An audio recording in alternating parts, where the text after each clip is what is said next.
Experience taught Stone Age people the difference between what poisoned them and what satisfied their hunger. Their minds gathered empirical realities necessary for survival. They did the best they could in drawing conclusions about the world beyond them.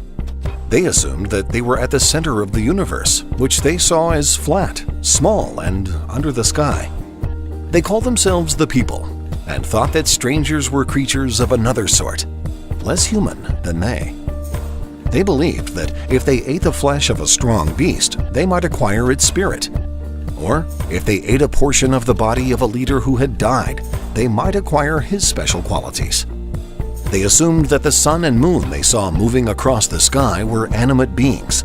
A face of a dead person they knew and recognized in the peculiar shapes on the face of a rock was associated with the living spirit of that person dwelling within that rock.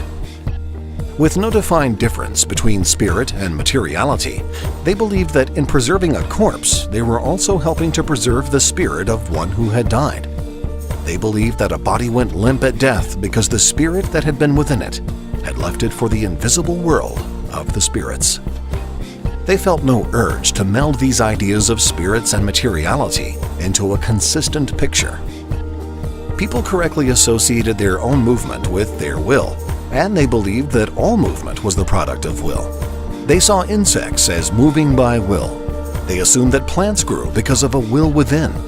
They saw the sun, moon, and stars as closer than they really were and as moving by will. For Stone Age people, will was spirit, and they saw the world as filled with many spirits, or to use another word, gods. They saw gods within everything that moved. There was a god within the wind and another god within the rivers. A god in the ocean made the waters rush to the beach and then retreat. The sun was a god. They saw their reflection in water and believed that what they were seeing was their spirit. People attributed much that happened to the spirits and to magic. Lightning, thunder, rain, the tides, procreation, and fire were all magic. And fire was not only a product of magic, it was a manifestation of spirit. Their view of the world came to them with invented stories. These were stories that were told and accepted without recognition of a difference between fact and fantasy. Every society had its stories about creation, each with a different twist. Storytelling described their world in a way that they could understand. There were stories of a god having created them out of earth, and a story among others that they had been created from the bark of a tree.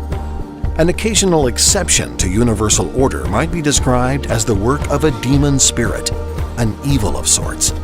There were stories about evil and dread, a story with a threatening demon of some sort producing more excitement than one without danger.